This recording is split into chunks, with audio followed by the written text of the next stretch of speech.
Satu, dua, tiga. Go. Oke, assalamualaikum warahmatullahi wabarakatuh. Di sini saya dengan kelompok 5 akan mempresentasikan tugas perancangan layout. Nah, sebelum memulai, di sini saya akan coba memperkenalkan anggota saya. Yang pertama ada saya sendiri, Muhammad Lutfi Nova Pratama. Yang kedua ada Cesta Adabi Putra. Lalu yang ketiga ada Gilang Kumala Haji Saputra. Nah, tema yang akan kelompok saya bahas ini adalah penentuan kebutuhan luasan area. Nah, untuk slide ini akan dijelaskan oleh Gilang. Untuk Gilang dipersilakan. Pengertian luasan lantai produksi. Desain tata letak fasilitas kerja dibuat lebih dulu. Baru bangunan pabrik dibangun mengelilingi tata letak tersebut. Pertimbangan utama tidak hanya mencakup luas area pabrik, tetapi juga bentuk dan kapasitas area yang bisa disediakan. Luas lantai produksi menentukan total lahan yang diperlukan untuk tata letak fasilitas pabrik, termasuk area produksi dan perkantoran, dengan mempertimbangkan fasilitas pendukung. Perhitungan ini meliputi kebutuhan ruang untuk bahan baku, mesin, peralatan, serta barang jadi yang dihasilkan. Dengan demikian, area yang disiapkan mencakup luas lantai untuk penerimaan barang, fabrikasi dan perakitan, serta pengiriman. Lanjut. Berikut adalah prosedur umum dalam menentukan kebutuhan luas area. Yang pertama, metode pusat kegiatan produksi. Setiap stasiun kerja terdiri dari mesin, fasilitas pendukung, area kerja operator, ruang perawatan, serta area penyimpanan material dan produk jadi. Yang kedua, metode konversi. Metode ini digunakan untuk menentukan kebutuhan luas area di departemen penunjang atau gudang dengan menyesuaikan layout stasiun kerja yang ada. Metode penggambaran layout umum. Menggunakan model mesin atau fasilitas untuk mengevaluasi tata letak yang optimal dan memperkirakan kebutuhan luas area. Yang keempat, metode perbandingan kecenderungan dan proyeksi luas area. Menentukan luas area secara umum dengan memperbandingkan misalnya meter persegi per jam kerja per unit produk atau per supervisor. Lanjut, yaitu teman saya Cesta Adawi. Baik, saya akan melanjutkan. Di sini ada luas lantai gudang bahan baku atau receiving. Luas lantai gudang bahan baku atau receiving ini adalah area yang digunakan untuk menyimpan bahan baku atau material yang akan digunakan dalam proses produksi. Area ini terdiri dari dua model penyimpanan, yaitu model tumpukan dan rak. Pengaturan penyimpanan ini sangat penting untuk memaksimalkan pemanfaatan ruang dan memudahkan pengelolaan stok. Pada model penyimpanan gudang, penting untuk menentukan tinggi, lebar, dan panjang dari setiap baris penyimpanan.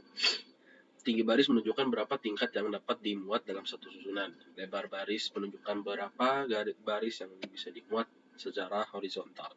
Sementara panjang baris menunjukkan berapa baris yang bisa disusun secara vertikal dalam satu area. Luas lantai receiving dihitung sebagai penjumlahan dari luas yang digunakan oleh model tumpukan dan luas yang digunakan oleh rak. Next.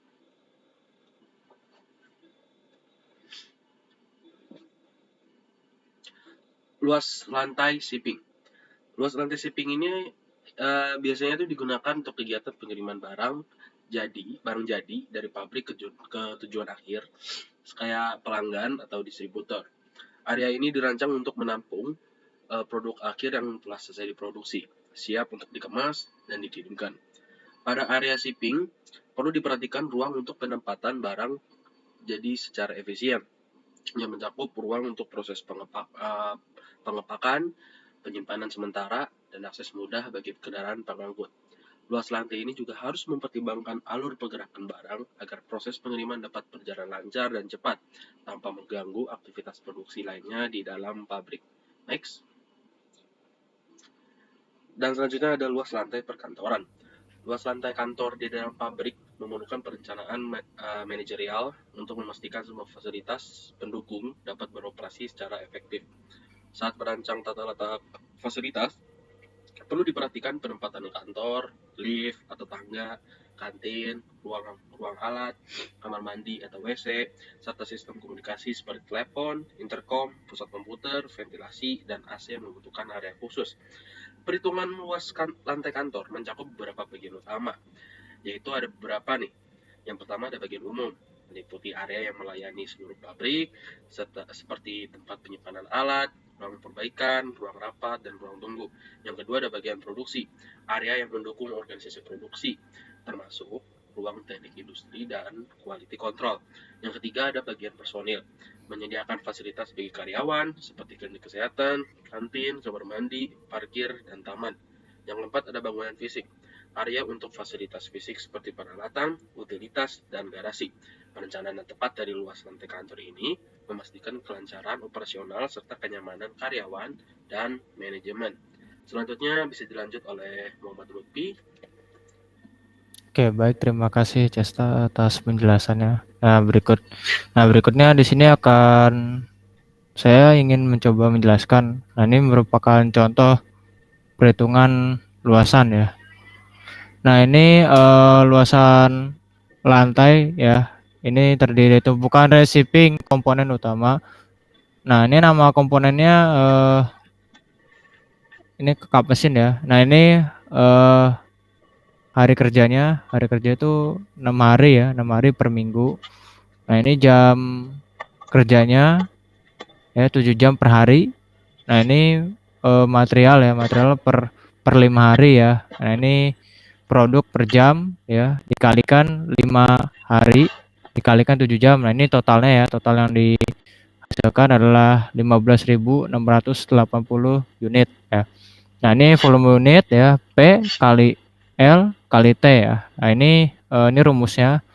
Nah, ini angkanya ya 2077 dikali 0,041 dikali 0,41. Nah, ini hasilnya sama dengan 0,03 meter pangkat 3 ya. Nah, ini volume kebutuhan ya. Nah, ini material per 5 hari ya, dikalikan volume unit ya. Nah, ini volume unit yang dihasilkan ya kan 15.680 ya. Nah, ini unitnya dikalikan 0,003 ya.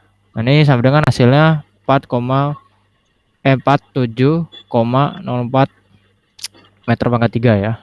Nah, ini model tumpukannya ya, ini 2058 ya, dalam kurung 4 meter dikali 0,022 ya, ini dalam kurung 20 meter dikalikan 0,022 ya, ini dalam kurung 55 meter. Dan luas lantai di sini 2058 ya, dalam kurung 4 dikalikan 0,022 dalam kurung 20 dikali 0,022 dalam kurung 55. Nah, ini hasilnya 3.622 pangkat 2 mm. Nah, Lorentz ya, ini Lorentz-nya 490% ya. Nah, ini 490% dikalikan 3.622 meter pangkat 2 ya, ini hasilnya 53.728 pangkat 2.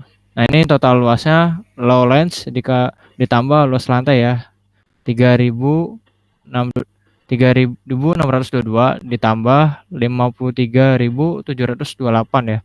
Jadi ini total hasilnya 57.350 mm pangkat 2 ya. Oke, mungkin sekian dari kelompok kami. Terima kasih, mohon maaf bila ada kesalahan kata-kata. Saya akhiri, wassalamualaikum warahmatullahi wabarakatuh.